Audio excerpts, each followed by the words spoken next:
timeouts, that we anticipated. We wanted to make sure that, we try to do the best we can to take away their drive and kick game and their catch and shoot threes, but just wasn't enough. What were you looking for with the lineup switch to start the game, Frank? Just to give us a little more diverse offensive attack.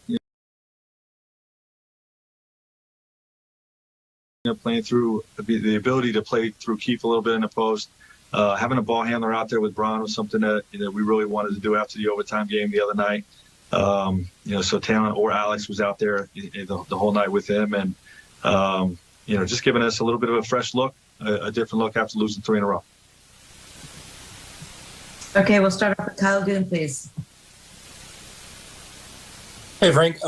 Didn't ask you pregame, but is Dennis still set to come back for you guys on Friday? Are you still hoping for that? And what might be the process to get him acclimated? Yeah, it's still possible that that he plays Friday. We're still hopeful that he clears his protocols. Okay. The second part of your question, I'm sorry. Oh, I think that was it. Dan Wyke, please. Hey, Frank. Obviously, if Dennis is able to come back, it'll give you guys a little more punch. I think this is what Kyle was trying to ask too. What's sort of the hope adding that kind of a player can be to obviously a group that's kind of looking for a lot of different stuff right now? Well, Dennis carries a big load for us. He's a big-minute guy that really moves the needle for us on the defensive end with his containment and pressure, sets a tone for us. And obviously, the versatility he brings to the table offensively with the ability to bring the ball up and have another ball handler alongside Braun, but also carry the scoring load as well. I think we missed him on both sides of the ball. David McMenamin, please. Frank, obviously, we know that you're missing 2 starters, but how do you view the Jazz as an opponent compared to all the other teams you played this year in terms of how strong they are? Yeah, they're the hottest team in the league, and nobody's playing as well as the Utah Jazz in the NBA right now. Just the way they're shooting the ball, the way they're connected defensively, the continuity, the bump that they're getting by having the same team come back. All those things are playing out well. Coach Quinn Snyder's doing a phenomenal job with them, and they're playing like the best team in the league right now. Okay, we'll just take a couple more, Frank. Claudia Jestro, please. Frank, at the end of the third quarter, LeBron was the only player to be in double figures, and the Jazz were out rebounding you. What was holding your team back tonight, besides Utah being so good?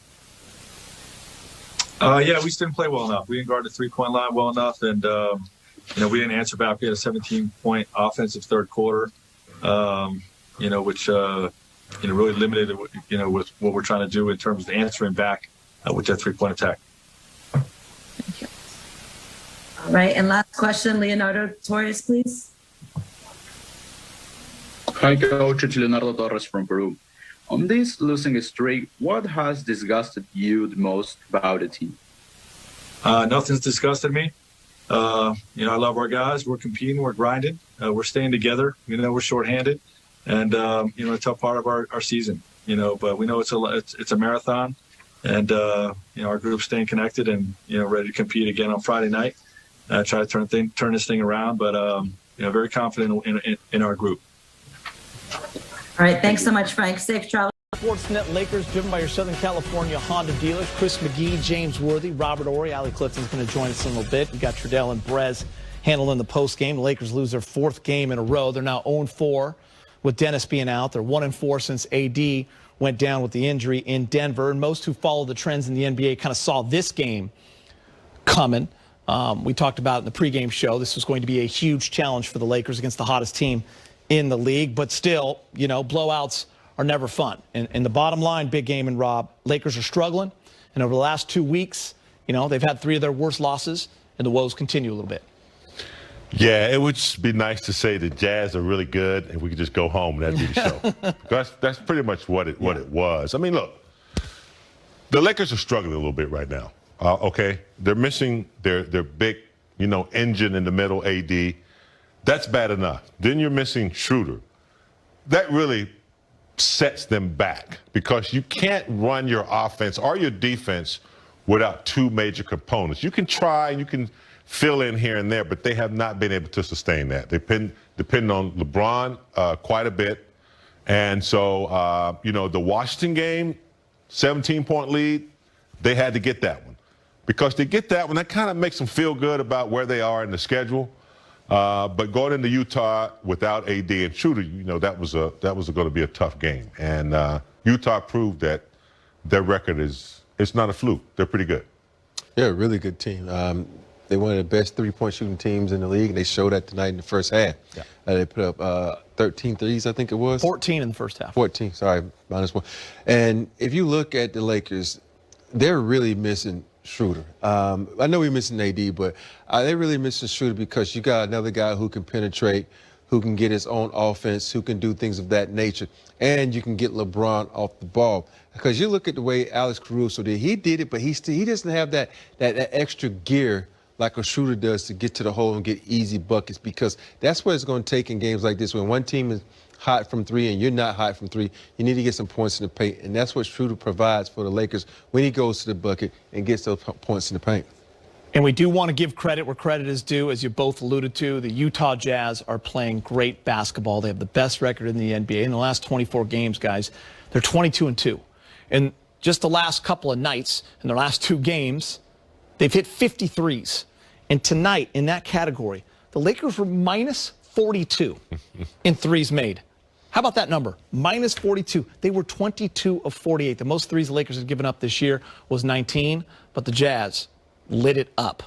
Rob. Yeah, everybody. Think about it. Conley came out, and he was 4 for 4 in the first half. And this is with Donovan Mitchell not hitting threes in the first half. You got Bogdanovich, you got other guys on the team who are stepping up, knocking down threes. And if you think about it, the Lakers were playing good defense, but when sometimes better offense is better than better defense. And so they came out, they was knocking down threes. But what impressed me the most is you watch teams sometimes, but when they play your team, you really watch them.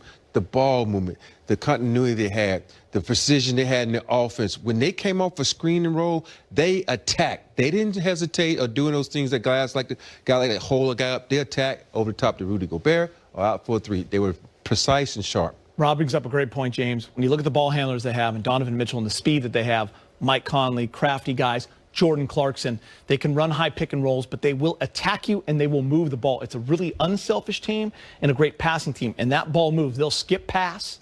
They'll set back screens, open up a guy on the weak side for three. They know what they're doing. And listen, we talked about in the pregame show, consistency with your personnel and your coach in Utah is clicking. Well, the one word you just mentioned is coach, because he's been looking at what he needed to do to make this team championship ready. They've always been decent, good regular season team. In comes Conley, takes a little pressure off of Donovan, and so he implemented. Continues, and I know that's a strong word, but when you look at this team, dead last in February in the NBA, and look at them by month. This team was shooting 42%, 13 made per game in December. January,